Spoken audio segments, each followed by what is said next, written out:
कितने लोग शैतान के कब्जे से छूट जाना चाहते हैं? कितने लोगों को यह वहम है कि यीशु में आके छूट गए हैं? वाला हूं परमेश्वर के वचन से, तो बहुत जरूरी है, बड़ी खास है, इसलिए उसको गौर से सुनिएगा। गौर से उसको सुनना, परमेश्वर आपकी जिंदगी में आशीष देगा, बड़ी बरकत देगा और आपको शैतान के कब्जे से आजाद कर देगी। आमीन।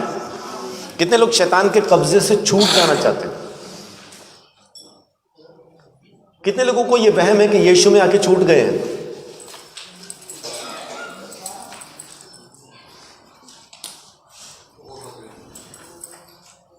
कितने लोगों को यह लगता है कि हम यीशु में आ गए, अब तो शैतान हमारा कुछ नहीं कर सकता?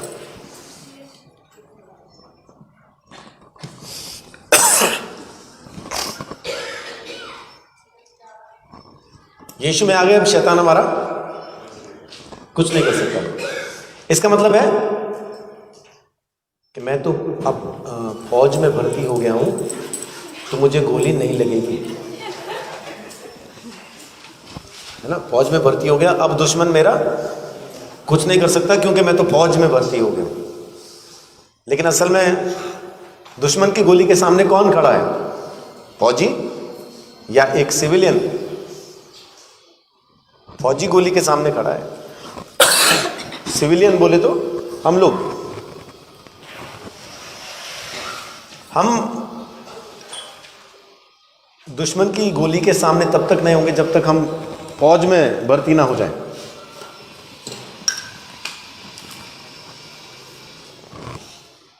फौज में भर्ती होने के बाद तब पता चलता है कि सच में अब हम दुश्मन की जद में हैं या नहीं है।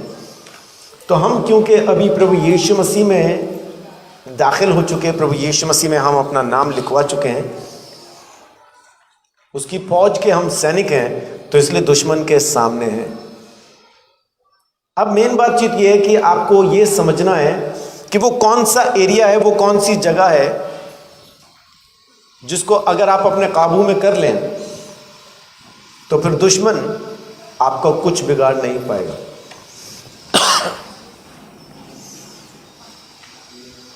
जब आप अंतरिक्ष में होते हैं ना,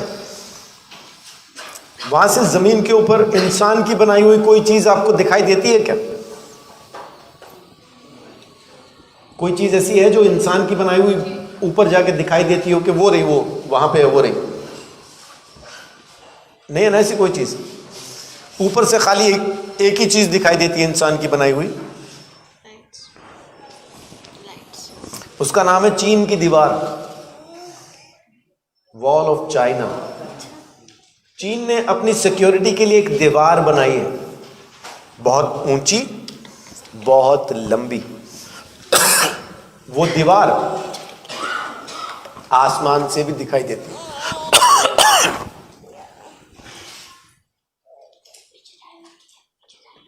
उस दीवार का क्या महत्व है? वो जमीन के ऊपर की सबसे लंबी दीवार है। ऐसा क्या खासियत है उसके अंदर?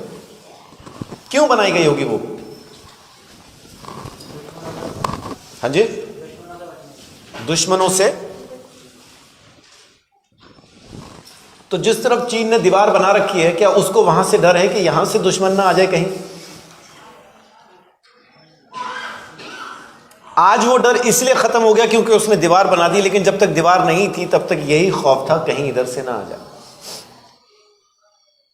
हिंदुस्तान और पाकिस्तान के बीच में अगर ऐसी एक दीवार बना दी जाए तो वो घुसपैठ बंद हो जाएगी कि नहीं हो जाएगी?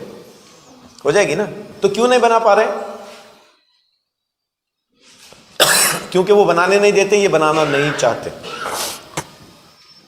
सभी देश अपने अपने देशों के चारों तरफ ऐसी दीवारें बना लें तो बहुत सारी सुरक्षा हो जाए। छोटे छोटे जो घुसपैठिए हैं ये घुस ना पाए, ये जो आतंकवादी है कम से कम वो तो नहीं घुस पाएंगे। आपको अपना कौन सा ऐसा एरिया है जिसकी सुरक्षा करने की बहुत ज्यादा जरूरत है, क्योंकि शैतान वहीं हमला करेगा? मन। इसीलिए सबसे ज्यादा अपने मन की ही रक्षा कर, क्योंकि हमला वहीं होना है। नीति वचन 4 का 23।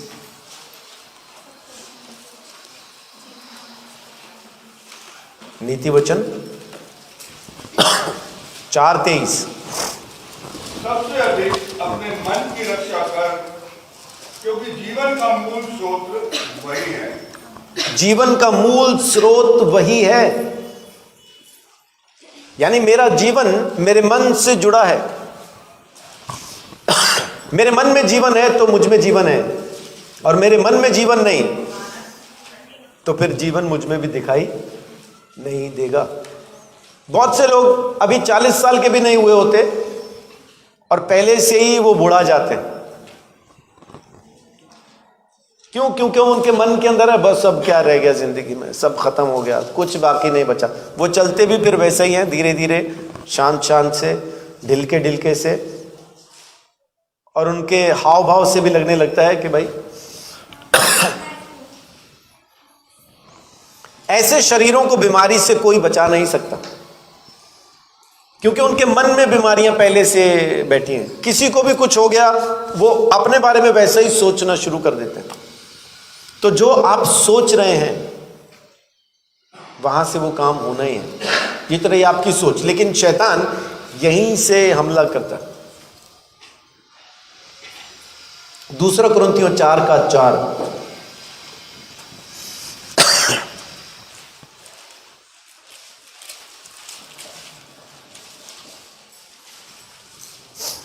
और अविश्वासियों के लिए, जिनकी बुद्धि इस संसार के ईश्वर ने अंधी कर दी है, ताकि मसीह जो परमेश्वर का प्रतिरूप है, उसके तेजोमय सुसमाचार का प्रकाश उन पर ना चमके। देखिए, तो शैतान ने क्या खास काम किया है? उसने उनके मन की बुद्धि, जो बत्ती है वो बंद कर दिया ना। मिंटोस खाने नहीं देता उनको, कहीं बत्ती ना जल जाए।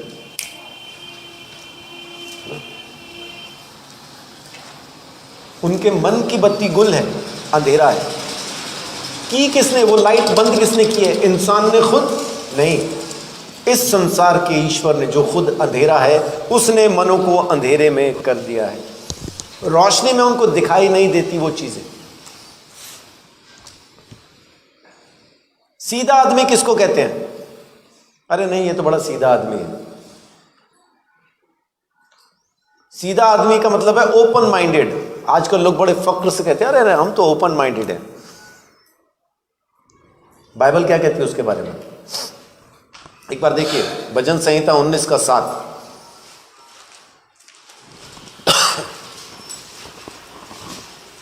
यहोवा की व्यवस्था खरी है, वह प्राण को बहाल कर देती है। यहोवा के नियम विश्वास योग्य हैं, साधारण लोगों को बुद्धिमान बना देते हैं। साधारण लोगों को, सीधे लोगों को, ओपन माइंडेड लोगों को वाइज बना देते हैं, विजडम मिलती है उनको। ओपन माइंडेड मतलब क्या? खुले विचार। खुले विचार मतलब वो विचार जो खुले में पड़े हैं।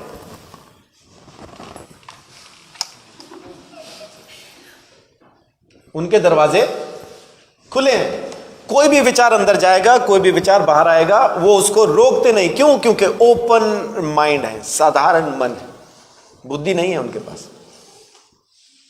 कुछ भी जाएगा उनके दिमाग के अंदर और कुछ भी बाहर आ जाएगा। वो किसी भी तस्वीर, मूर्ति, किसी भी अच्छी बुरी तस्वीर के पीछे, किसी भी अच्छे बुरे वीडियो के पीछे, किसी भी अच्छी बुरी बात के पीछे लग जाएंगे और वही करना शुरू कर देंगे जो उनके खुले हुए मन में जा रहा है। उन्होंने फाटक नहीं लगाया हुआ, उनकी बुद्धि के ऊपर पहरेदार नहीं है, उनका दिमाग खुला है। साधारण लोग, ओपन माइंडेड। अगर आप इसको पढ़ेंगे ओरिजिनल लैंग्वेजेस में तो ओपन माइंडेड आता है वहां पे। ओपन माइंडेड मतलब वो शख्स जिसके दिमाग में कोई भी विचार जाएगा, आएगा, वो किसी भी विचार को रोकता नहीं। किसी भी विचार को न रोकने की वजह से फिर उसकी जिंदगी के अंदर हर एक तरह का विचार जाता है। जैसा मैं भी किसी जमाने में ओपन माइंडेड था। सिगरेट पीना बुरी बात होती है मुझे कहा गया, लेकिन ओपन माइंड ने क्या कहा? एक बार पी के देखो, पता नहीं अच्छी हो, क्या पता।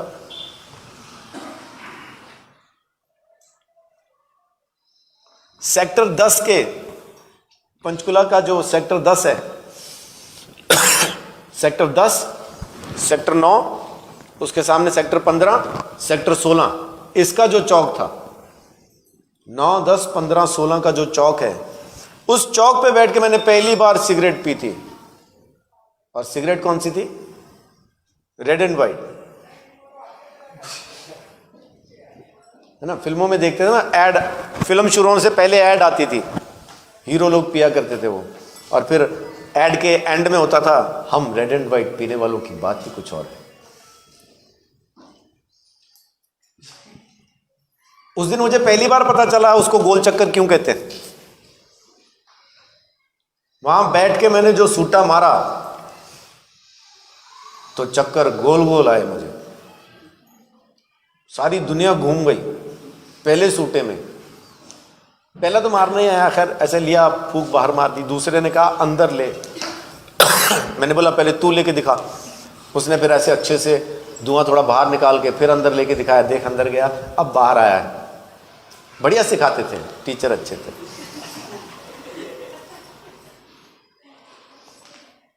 मैंने वो कश लिया, खांसी आई, लेकिन साथ में चक्कर भी आए।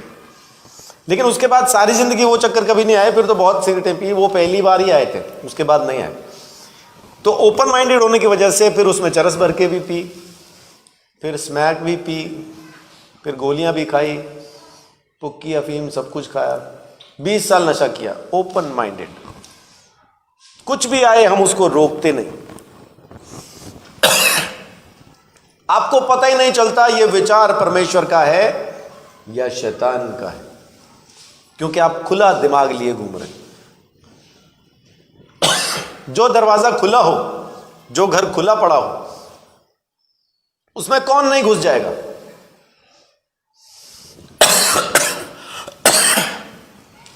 खासतौर से हम, जब हमें इंजेक्शन लगाने होते थे या स्मैक पीनी होती थी, हम तो ऐसे घरों की तलाश में रहते थे जो खाली हो, खुले हो, अंदर बैठे 2.5-3 घंटे 5 घंटे, कोई ना छेड़े। ऐसे घरों में बैठ के नशा किया करते थे।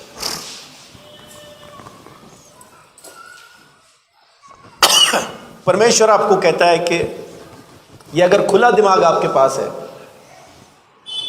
कोई भी विचार आप ले रहे हैं और ये नहीं सोचते कि परमेश्वर का है कि नहीं है, तो आप शैतान की जद में हैं। वो हमला करने को तैयार है, या कहें कि वो हमला कर चुका, हमला कर चुका है ना। एक बार इब्रानियों 5:14 भी पढ़िए।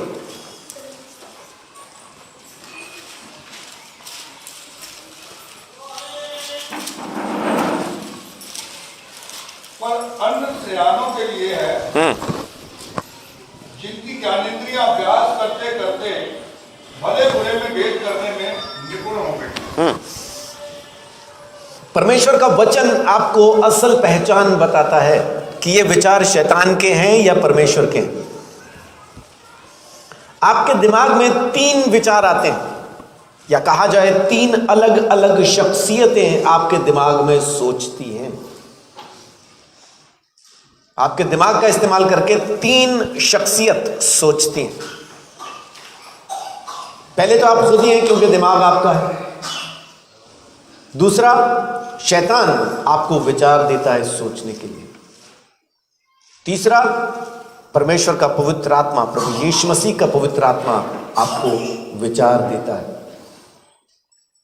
लेकिन तमाम विचारों को परखें कैसे कि सही है या नहीं। कौन से विचार को हमने अंदर नहीं आने देना, कौन से विचार को हमने एंटरटेन करना है, किसका अभ्यास करें। अभी पढ़ा, अभ्यास करते करते तुम अपने इंद्रियों को जीतना शुरू कर देते हो। अभ्यास करते करते सियाने होकर तुम ये अभ्यास करते हो और समझते जाते हो। भले बुरे के अंदर तुमको फर्क करना आ जाता है परमेश्वर के वचन के द्वारा।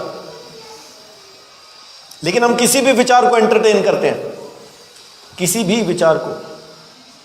किसी ने आके कह दिया, उसने तेरे खिलाफ ये कहा, हम इस विचार को बड़े अच्छे से लेते हैं और फिर उस विचार के आसपास अपने बहुत सारे और विचार डाल के फिर उस तक किसी न किसी मीडियम से, किसी न किसी माध्यम से ये बात पहुंचाते हैं कि तूने मेरे बारे में ये कहा, अब देख मैंने भी तेरे बारे में ये कहा।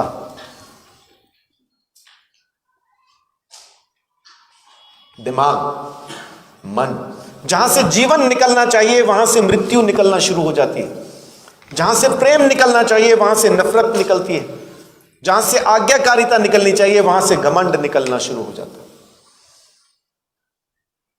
शैतान आपके मन को काबू में करके, आप यीशु में आ जाओ, आप पास्टर बन जाओ, आप बिशप बन जाओ, आप पोप बन जाओ, आप तोप बन जाओ, आप कुछ भी बन जाओ, लेकिन अगर ये मन आपके काबू में नहीं और शैतान के हाथ में है तो फिर उसको कोई टेंशन नहीं, आप घूमते फिरो, क्योंकि उसको आपसे कुछ फर्क नहीं पड़ता, क्योंकि आप अभी भी उसी की किताब में।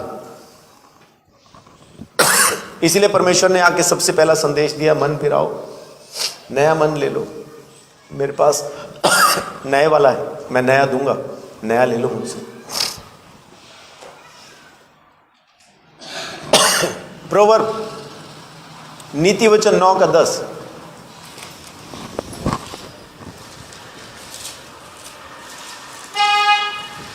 यहोवा का भय मानना बुद्धि का आरंभ है और परम पवित्र ईश्वर को जानना ही समझ है। हाँ, परमेश्वर का भय मानना बुद्धि का आरंभ है, उसको समझना, उसको जानना ही समझ है। अगर आपको बुद्धि चाहिए, मन चाहिए, एक पवित्र मन चाहिए, स्वच्छ मन चाहिए, तो प्रभु यीशु मसीह की आज्ञाओं को मानना शुरू कीजिए। उन विचारों को अपने अंदर मत आने दीजिए जो परमेश्वर की तरफ से नहीं है। वचन के द्वारा परख के जांचें कि असल में ये वचन, ये सोच परमेश्वर की है, मेरी है या शैतान की है।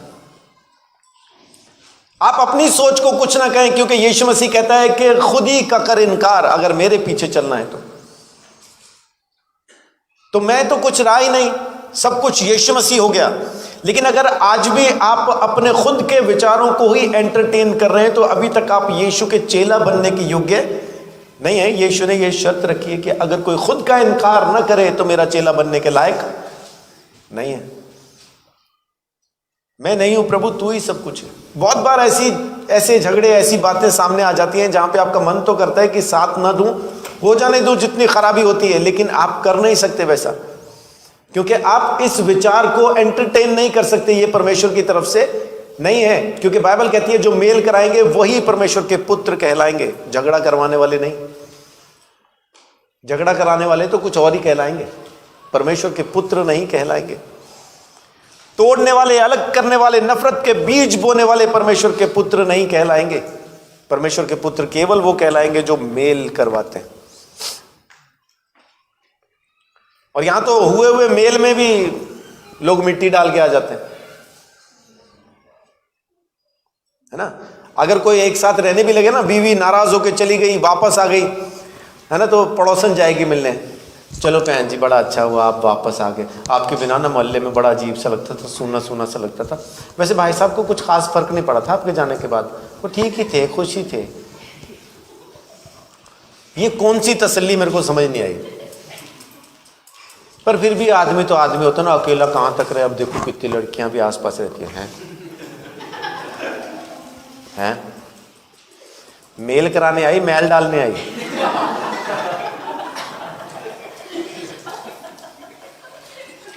है ना, बहुत सी आती है ऐसा, तसल्ली देने आती हैं, बनी बनाई खीर में रेत डाल के चली जाती है। बहन जी खाओ।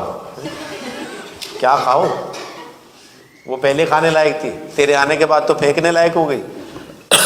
ये बीवी जो वापस आके खुश है, पति शाम को वापस आके फिर वही गुब्बारा देखता है। अब उसकी समझ के बाहर, अब क्या हो गया, अब मैंने क्या कर दिया। कुछ नहीं किया, एक पड़ोसन बधाई दे के गई, बहन जी अच्छा हुआ आ गए, बस इतना ही हुआ।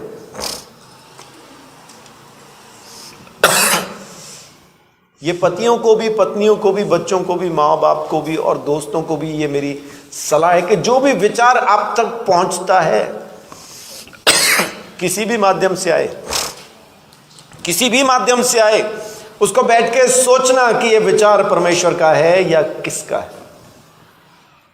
नुकसान भी हो जाए तो परमेश्वर के बात को ही मानना है।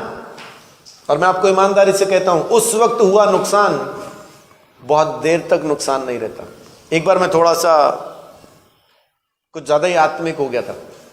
क्या हो गया था कि मेरे को उड़ीसा बुलाया गया और वो मुझे बोल रहे हैं पास्टर जी हम आपको टिकट तो दे देंगे, एक तरफ का दे पाएंगे। तो मैं थोड़ा सा उस वक्त पैसे मेरे पास बहुत ज्यादा हुआ करते थे, तो बैंक वाले भी नहीं रखते थे उतने।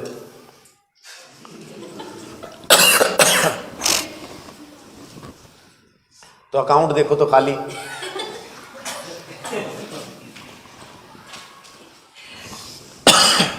फिर भी मैंने सोचा कोई नहीं, मैं जाऊंगा, क्योंकि आत्मा बोल रहा था जा।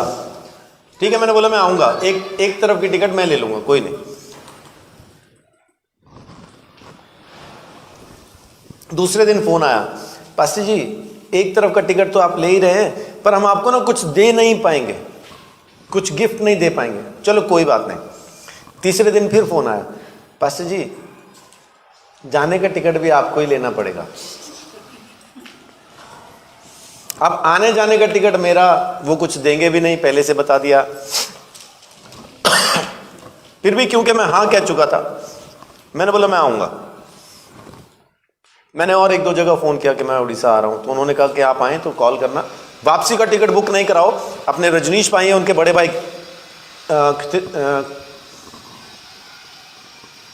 नाम याद नहीं आ रहा, वो लोग रहते हैं भवानीपटना में, क्षितिज भाई, वो रहते भवानीपटना में।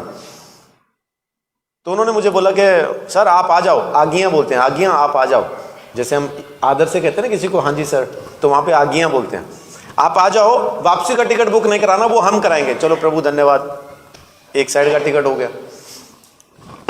अब मैं थोड़ा इस घमंड में यहां से जा रहा हूं कि देखो मिशनरी यात्रा कैसी है मेरी, जेब से पैसा खर्च करके जा रहा हूं, उधर से कुछ मिलेगा भी नहीं, प्रभु तेरा धन्यवाद। ये खाली उड़ीसा तक ही थी बातचीत, जब वापस आया तो ये साथ में नहीं था।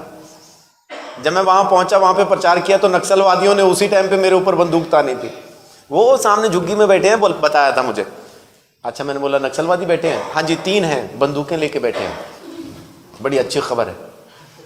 बैठे क्यों हैं? आपको गोली मारेंगे। अब मुझे सामने वो खिड़कियां दिख रही, उसमें कुछ नहीं दिख रहा था, लेकिन 3 नालियां मेरे को ऐਵੇਂ दिख रही, वो वाली, वो रही, बहुत दूर थी, दिख रहा नहीं कुछ भी, लेकिन 3 नालियां चमक रही मुझे। वही है क्या बंदूक? वही होगी। आप ध्यान से बोलना, ठीक है। ये कह के चला गया, मेरे ख्याल 1.5-2 मिनट मैंने ध्यान रखा, बाद में याद ही नहीं रहा कौन बैठा है सामने। वही बोलता रहा जो मुझे बोलना था। ये फिर आया बड़ा परेशान शाम के टाइम, पास्टर जी हाँ क्या हुआ? नक्सलवादियों ने बुला के पूछा ये पास्टर कहाँ से आया है? हमने बताया पंजाब से आया है।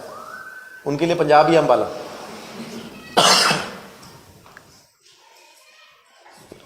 कितने दिन की मीटिंग है? हमने कहा 3 की।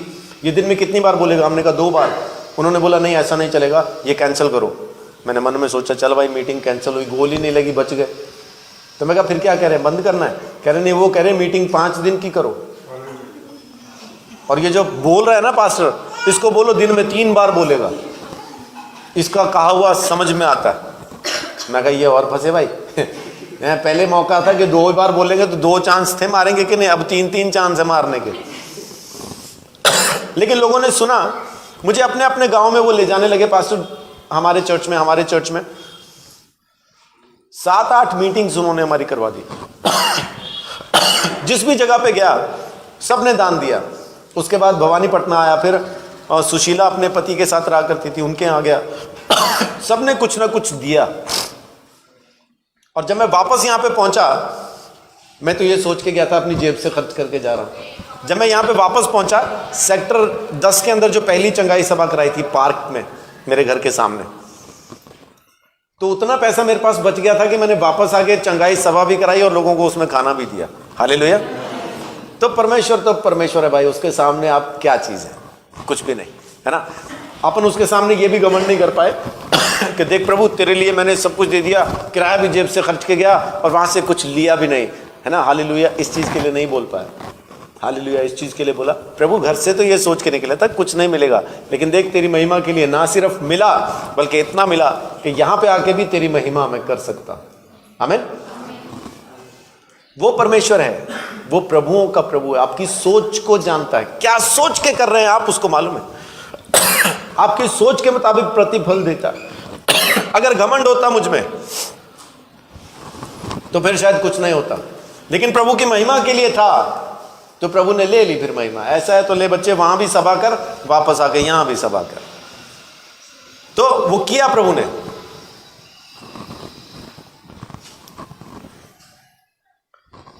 नीति वचन 9:10 में क्या पढ़ा अभी आपने? परमेश्वर का भय मानना बुद्धि का आरंभ है, और परमेश्वर को जानना ही असल समझ है। असल समझ क्या है? परमेश्वर को जानना ही समझ है। उसके वचनों के मुताबिक जीना, अपने मन को उसके मुताबिक जांचना परखना, उसके हिसाब से चलना, उसको महिमा देना, उसकी प्रशंसा और तारीफ करना, यही परमेश्वर चाहता है कि हम करें। परमेश्वर के लिए करें, परमेश्वर की महिमा के लिए करें। आमीन। कौन से शब्द हमको स्वीकार करने चाहिए, कौन से हमको रिजेक्ट कर देने चाहिए, ये सोचने की जरूरत पड़ती है। यीशु मसीह के बारे में देखिए, मत्ती 4:10-11। यहां पे यीशु मसीह ने क्या किया? तब यीशु ने उनसे कहा, हे शैतान दूर हो जा, क्योंकि लिखा है तू प्रभु अपने परमेश्वर को प्रणाम कर और केवल उसी की उपासना कर। Thank you. तब शैतान उसके पास से चला गया और देखो सब लोग आकर उसकी सेवा करने लगे। यीशु मसीह ने शैतान को एंटरटेन नहीं किया, उसको निकाल दिया वहां से। निकल जा, निकल जा यहां से, चला जा, नहीं तो अच्छा नहीं होगा। मैं सिर्फ मेरे परमेश्वर को महिमा दूंगा, तुझे दूंगा नहीं। लेकिन हम शैतान को यूं भगाते नहीं अपने विचारों से, उसको रहने देते। वो झगड़े के, नफरत के, बुराई के, चुगली के, जलन के, 90% से ज्यादा क्रिश्चियन आज जलन के शिकार हैं। उसकी कमीज मेरी कमीज से सफेद कैसे?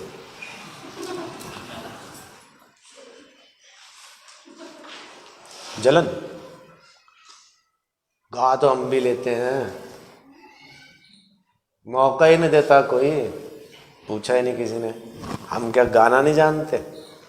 गाना जानते हैं, कोई पूछता ही नहीं। अगर पूछो गाओगे ना जी, मैं कहाँ गाता, मैं नहीं गाता।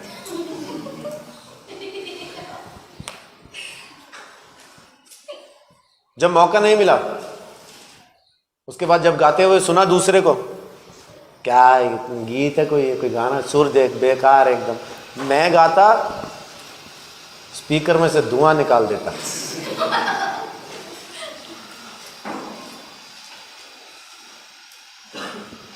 इसको क्या प्रचार करना आता है? जिसको खड़ा कर दिया, इसको तो बोलना भी नहीं आता। ये देख है ना कैसे फंबल कर रहे, इनको तो बोलना भी नहीं आता। जलन भरी पड़ी ईसाइयों के अंदर, चर्च के अंदर ही जलन भरी पड़ी होती है। लफेर आगे बाण के हीरोइन।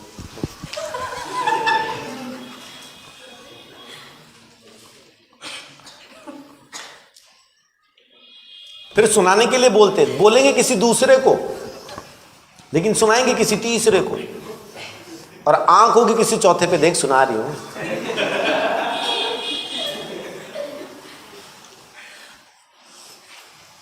पता नहीं लोग परमेश्वर के भवन में आते हैं कि कहां।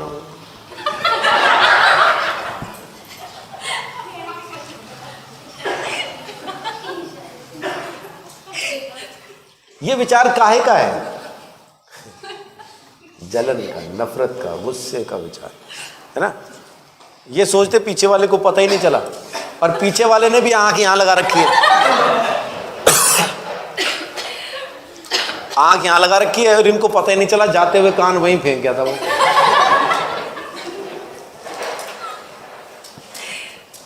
तो उसको दिखाई भी दे रहा, उसको सुनाई भी दे रहा, और वो चीजें भी देख लेता है जो हुई नहीं, वो चीजें भी सुन लेता है जो हुई नहीं। विचार। यीशु मसीह ने क्या कहा? बुरा कौन है? जिसके यहां बुराई भरी है। अच्छा कौन है? जिसके यहां पे भलाई भरी है। और भला और बुरा कैसे जान पाएंगे? विचारों से। बाइबल साफ कहती है कि जो जैसा जिसका विचार है, जैसा उसका मन है, वैसा वो शख्स खुद भी है। आपका मन आपके चेहरे पे दिखाई देता, कितना ही छुपा लो, कितना ही कर लो, चेहरे पे नजर आएगा। आपको दुनिया कहे आप खराब हैं, आप खराब हैं, लेकिन देखने वाले कहेंगे दिखता तो नहीं। क्यों नहीं दिखता? क्योंकि उसका मन अच्छा है, इसलिए दिखता नहीं। दुनिया कहेगी बहुत अच्छा आदमी है, लगता तो नहीं, क्योंकि चेहरा उसका अच्छा दिखाई नहीं दे रहा है ना। बहुत बार ऐसा होता है कि पास्टर होता है सामने वाला शख्स, लेकिन आपका मन नहीं करता कि आप उसके पास जाके बैठें और बात करें। बहुत सारे पास्टर्स के साथ मेरा ऐसा राब्ता नहीं है, मैं उनसे बात ज्यादा नहीं करता हूं, क्योंकि उनका चेहरा देख के ही मुझे लगता है मैं इसके पास नहीं बैठूंगा। मेरा उनसे कोई झगड़ा नहीं है, कोई नफरत नहीं है, लेकिन बस उनके चेहरे से मुझे एक फीलिंग आती है कि मुझे इसके पास नहीं बैठना, मैं नहीं बैठता। आप किसको एंटरटेन कर रहे हैं? कौन सी सोच आपके अंदर चल रही है? वो बताएगी कि आप शैतान के हाथ में हैं या परमेश्वर के हाथ में। मेरी बेटी वान्या ने मुझे पैसे का लालच नहीं करना सिखाया। उसको पार्क में 500 रुपए मिले, वहीं एक अंकल घूम रहे थे, उठा के पूछते अंकल ये पैसे आपके हैं क्या? वो बोलता है हाँ बेटा यही ढूंढ रहा था, लेके चला गया। लेकिन इसको बड़ी तसल्ली है, इसके मन में जरा भी ये शक नहीं है कि अंकल उल्लू बना के 500 ले गए, बिल्कुल शक नहीं। उसको कंफर्म है अंकल के ही थे, मैंने उनको वापस कर दिए। तो मैंने भी उसको ये नहीं समझाया कि नहीं बेटा ऐसा नहीं करते, क्योंकि अगर मैं उसको ये समझाऊं नहीं ऐसा उठा के नहीं देना चाहिए, क्या पता उनके थे कि नहीं, तो दूसरी चीज मैं क्या सिखा रहा हूं उसको कि जब भी पैसा मिले चुपचाप उठा के जेब में रख ले, यही तो सिखा रहा हूं। तो मैंने नहीं सिखाया, मैंने उसको 10 रुपए अपनी तरफ से इनाम दिया, वेरी गुड। फिर वो दोबारा बोली एक दिन पहले भी मुझे 10 रुपए मिले थे, फिर उठाए नहीं उठाए। क्यों नहीं उठाए? क्योंकि उस दिन ना पार्क में बहुत सारे बच्चे थे, मैंने कहा किसी भी बच्चे को पूछूंगा तो वो तो झूठ बोल के कह देंगे हाँ मेरे ही हैं, वो तो झूठ ही बोलते हैं बच्चे तो सारे।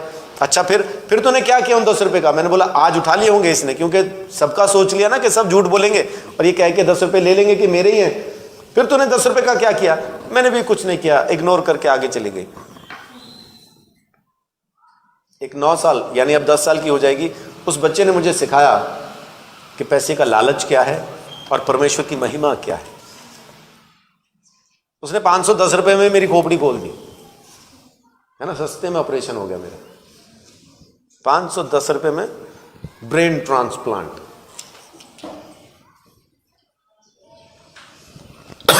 सो परमेश्वर जो है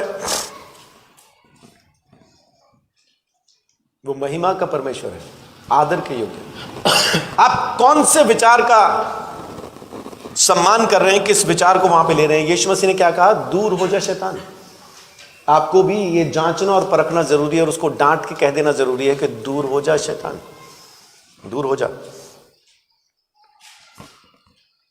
आज प्रभु बोझ लेने वाले थे लेकिन आज नहीं ले पाए हम। लेकिन अगर खुद प्रभु यीशु मसीह किसी को प्रभु बोझ दे तो क्या उसमें शैतान आ सकता है? सागर हाँ बोल रहा है ना, सूरज हाँ बोल रहा है। किस में आ सकता, कैसे आ सकता? ये अनपढ़ कौन कहता है अनपढ़ है? ये झूठ बोलता ना। ये कौन सी भाषा में पढ़ता है बाइबल? सुनता है बाइबल। हाँ बाइबल सुनता है। आता है अब विश्वास सुनने से और सुनना मसीह के। यहूदा इस्करियोती, यूहन्ना 13 अध्याय 13 का 26-27 पढ़िए। यीशु मसीह ने खुद टुकड़ा दिया और जैसे ही टुकड़ा उसके मुंह में गया, आगे पढ़िए क्या हुआ। यूहन्ना 13 का। यीशु ने उत्तर दिया, जिसे मैं यह रोटी का टुकड़ा डुबा कर दूंगा वही है। और उसने टुकड़ा डुबाकर शमौन इस्करियोती के पुत्र यहूदा को दिया। टुकड़ा लेते ही शैतान उसमें समा गया। तब यीशु ने उससे कहा, जो तू करता है तुरंत कर। शैतान समा गया यहूदा इस्करियोती में। जैसे प्रभु बोझ यीशु के हाथ से लिया, शैतान समा गया। तो क्या दुष्ट आत्मा उसमें समा गई? फिर क्या हुआ वहां पे? उसके विचार में आ गया, आज पकड़वा देता हूं, आज मौका अच्छा है, यीशु मसीह को पकड़वा देता हूं। आज यहां पे ये फंसा हुआ है, यहां पे मैं इसको पकड़वा देता हूं। और यीशु मसीह ने भी कहा, जो कुछ करना है जल्दी कर। तो शैतान कैसे समाया उसके अंदर? विचार से, सोच के द्वारा। दुष्ट आत्मा खाली वही नहीं है जिसमें सर हिलना शुरू हो जाए और अजीब अजीब आप हरकतें करना शुरू कर दें। खाली वही दुष्ट आत्मा नहीं है। दुष्ट आत्मा वो भी है जिसमें आप पूरी बुद्धिमानी के अंदर रहते हैं, समझ में रहते हैं, लेकिन परमेश्वर के वचन के खिलाफ चल रहे होते हैं। परमेश्वर की बातें आप में काम नहीं कर रही होती हैं, आपके अंदर काम कर रहा होता है शैतान का वचन, शैतान की सोच, नफरत की सोच, गुस्से की सोच, जलन की सोच, मैं चंगा तू गंदा। ये जो तू गंदा वाली सोच है ना, परमेश्वर की नहीं है। तू गंदा वाली सोच शैतान की।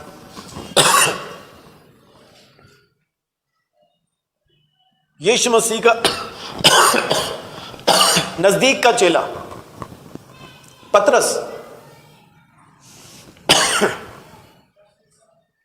मत्ती 16 अध्याय, यहां पे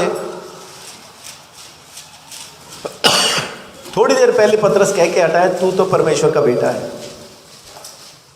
और यीशु ने कहा यह बात तुझे मांस और लहू से नहीं बल्कि परमेश्वर की तरफ से बताई गई। और थोड़ी देर के बाद वो क्या कहता है वो देखिए, मत्ती 16 का 22-23। इस पर पतरस उसे अलग ले जाकर झिड़कने लगा, हे प्रभु, परमेश्वर ना करे, तेरे साथ ऐसा कभी ना होगा। उसने मुड़कर पतरस से कहा, हे शैतान, मेरे सामने से दूर हो, तू मेरे लिए ठोकर का कारण है, क्योंकि तू परमेश्वर की बातों पर नहीं परंतु मनुष्यों की बातों पर मन लगाता है। शैतान दूर हो जा, पतरस को कहा। तो क्या वो वाकई शैतान था?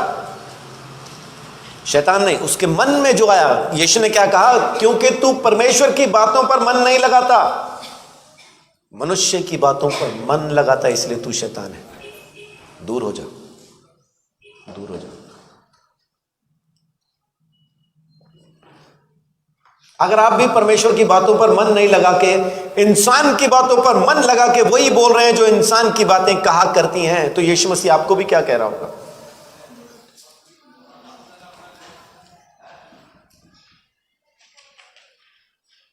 क्या कह रहा होगा? दूर हो जा।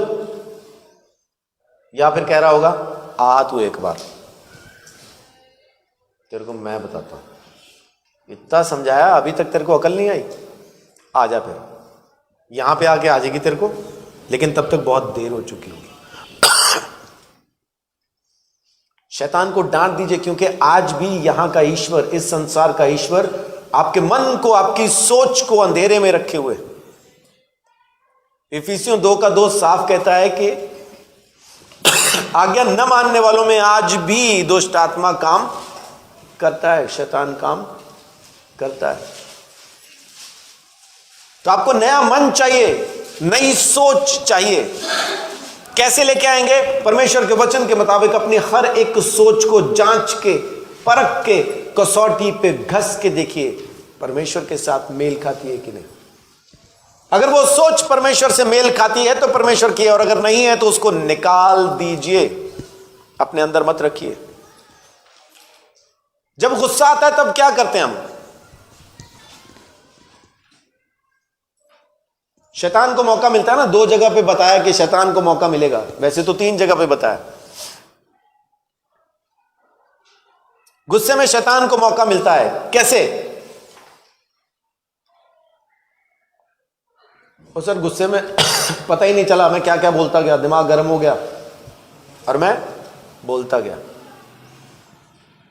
उसने सामने से गाली दी, उसने 1 दी, मैंने 2 दी। उसने 1 मारा, मैंने 2 मारे। ये क्यों हुआ? क्योंकि दिमाग, सोच शैतान के हाथ में थी।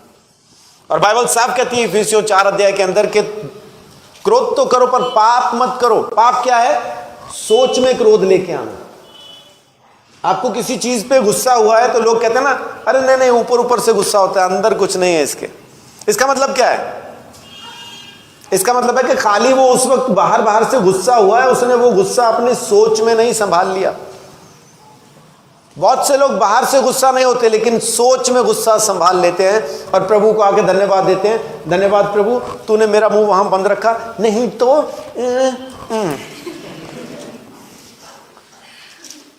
इससे अच्छा तो बोल लेते भाई। इससे अच्छा तो कह के आ जाते हैं। वो जो अंदर पाल लिया ना, वो पाप है, वो पाप है। मैं बहुत बार बहुत से बच्चों को डांट देता हूं, लेकिन वो खाली बाहर बाहर का ही होता है। अगली बार फिर मुझे मिलते हैं, मैं फिर नॉर्मल होता हूं, और कैसे हैं, ठीक है, हाँ ठीक हूं। लेकिन अगर मैं अंदर गुस्सा पाल लूं तो फिर दोबारा कहूंगा तू बेरा गया। आज तक कहा कभी मैंने किसी को कहा? किसी ने महसूस किया कि मैंने गुस्सा पाला हुआ उसके खिलाफ? लगातार गुस्से में ही हूं मैं उसको लेके। हाँ, लगातार समझाता तो हो सकता हूं उसको मैं किसी चीज के लिए, लेकिन गुस्से में नहीं हूं। साधारण शब्दों में, आम बातों में समझाने की कोशिश करता हूं। गुस्सा पाल के नहीं रखना, दिमाग के अंदर गुस्सा रखना ही शैतान है। और दूसरी चीज, पैसे की चिंता, क्या खाएंगे, क्या पिएंगे, क्या पहनेंगे। यीशु ने कहा दूसरा, यानी जो पैसा है वो भी ईश्वर है, लेकिन कहां का? इस संसार का। दो स्वामियों की सेवा नहीं कर सकते, यीशु साफ कहता है। परमेश्वर की और पैसे की, दोनों की सेवा नहीं कर सकते। तो जब आप चिंता करते हैं तब भी शैतान को मौका मिलता है। अब चिंता कहां पे होती है? सोच में। बहनों के पास जाओ, कभी कभी किसी घर में जाओ, बहन पड़ी होती है बेड पे, चुन्नी बांध के सर पे ना, कस के गांठ बांध रखी होती है और बेड पे पड़ी होती है। तो पूछो क्या हो गया? बस जी बच्चों ने दिमाग खराब कर रखा है। सुनते ही नहीं जी, हमारी सुनते ही नहीं। तो ये चिंता शैतान को मौका देती है। पैसे के बारे में, गुस्से के बारे में, इन तमाम चीजों के बारे में जब आप देखें तो आपको पता चलता है शैतान कहां कहां काम कर रहा है। यानी शैतान का कुल मिला के जो इलाका है जहां पे वो काम करेगा, वो है आपका दिमाग। आपका दिमाग वही काम करेगा। तीन सोच आपके पास आती है, या तो आपकी अपनी है, या तो फिर परमेश्वर की तरफ से है, या फिर शैतान की तरफ से। अब जांचना आपको है, जांच के परख के उस सोच को या तो अंदर आने दो या उसी वक्त उसको निकाल दो। दूर हो जा शैतान, तेरा मेरे साथ कोई वास्ता नहीं। तब आप परमेश्वर की पवित्र उपस्थिति में, उसकी हुजूरी में आपको जिंदा रह पाएंगे, और जो कुछ भी आपको उसके पास से चाहिए आपको मिल पाएगा। पहला यूहन्ना 3 अध्याय उसकी 20 आयत से आगे पढ़े तो वहां लिखा है कि हमारा मन जब हमें दोष देना बंद कर दे, हमारी सोच जब हमें दोष देना बंद कर दे, तो उसके बाद उसके सामने जाके जो कुछ भी मांगे वो हमें दे देगा। क्यों? क्योंकि हम वो करते हैं जो उसको अच्छा लगता है, और वो मानते हैं जो उसकी आज्ञाएं हैं, और वो करते हैं जो उसको भाता है। आमीन। तो अपनी सोच को संभालिए, शैतान आपकी सोच में ही काम करेगा। मेरे YouTube व्यूवर्स बहुत सारे ऐसे मेरे चाहने वाले जो मुझे पसंद करते हैं, उनको ये लगता है कि मेरे पीछे की दीवार में पेंट होना चाहिए, अच्छा कुछ सेटअप होना चाहिए। तो मैं उनको एक संदेश ये देना चाह रहा हूँ कि ये किराए की जगह है। हम लोग किराए की धर्मशाला में प्रचार करते हैं, और हम चाह के भी यहाँ कुछ नहीं कर सकते, क्योंकि हमने संडे के लिए यहाँ पे हम पैसा दे के किराए पे इसको लेके प्रचार करते हैं। क्योंकि मैं चर्च में एक स्कूल में चर्च लगाता हूँ, और क्योंकि अभी लॉकडाउन की वजह से स्कूल नहीं खुल पाए, इसलिए हम यहाँ पे अभी संगति लगाते इकट्ठा होते हैं। तो प्रार्थना कीजिए आप भी, मैं भी कर रहा हूँ कि ताकि स्कूल खुले और मैं वापस अपने वहीं पे जाके प्रचार कर पाऊँ। तो वहाँ का जो बैकग्राउंड है थोड़ा अच्छा है, ब्लैक बोर्ड है और सब कुछ बढ़िया है। सो इधर ध्यान ना दें, इधर दें, है ना। तो परमेश्वर आपकी जिंदगी में काम जरूर करता। सोच बदल डालो, सोच पे पहरा बिठा दो। ओपन माइंडेड नहीं रहना, ओपन माइंडेड नहीं रहना। दिमाग पे ताले लगा के रखो, तिजोरी जैसा इसको संभाल के रखो। क्या रखना है क्या नहीं रखना है उस पर गौर कीजिए। कितने लोगों ने अपने घर में तिजोरी रखी है, देखी है? लॉकर जिसको कहते हैं, अलमारी में लॉकर है सबके पास। उसमें क्या रखते हैं? जूते, कीमती सामान, घर का कूड़ा उड़ा कुछ भी डालते क्या उधर? क्यों? वो जगह किस चीज के लिए, लॉकर किस चीज के लिए? कीमती सामान के लिए, या उस सामान के लिए जो खो ना जाए, क्योंकि उसके खो जाने से नुकसान होगा। जैसे जमीन के कागज है ना, पासपोर्ट है ना, ये खो जाए तो नुकसान होगा। तो आपकी तिजोरी, अगर आपका लॉकर उतना ज्यादा कीमती है कि वहां पे आप आलतू फालतू कोई चीज नहीं रखते, केवल वही कीमती चीजें रखते हैं जिसके खो जाने से नुकसान हो सकता है, तो ये वाली तिजोरी क्या बिल्कुल ही फालतू की है? इसमें कूड़ा करकट ले भाई सब कुछ जमा किया हुआ है। ये वाली तिजोरी और ज्यादा आपको पवित्र रखने की जरूरत है। इसमें और केवल वही विचार रखें जो सच में कीमती हैं, जो परमेश्वर का वचन है। इसमें फिर आड़ कबाड़ ना आने दो, क्योंकि यहां आड़ कबाड़ आएगा तो जबान पे आएगा, और जबान पे आएगा तो यीशु मसीह आपके हर एक शब्द का हिसाब आपसे ले लेगा। मत्ती 12 अध्याय उसकी 35 आयत से आगे जब आप पढ़ें तो वहां साफ लिखा है कि मनुष्य के हर एक निकम्मे बात के लिए जो वो कहता है मैं लेखा ले लूंगा। भला मनुष्य भले मन के भंडार से भली बातें, और बुरा मनुष्य बुरे मन के भंडार से बुरी बातें निकालता।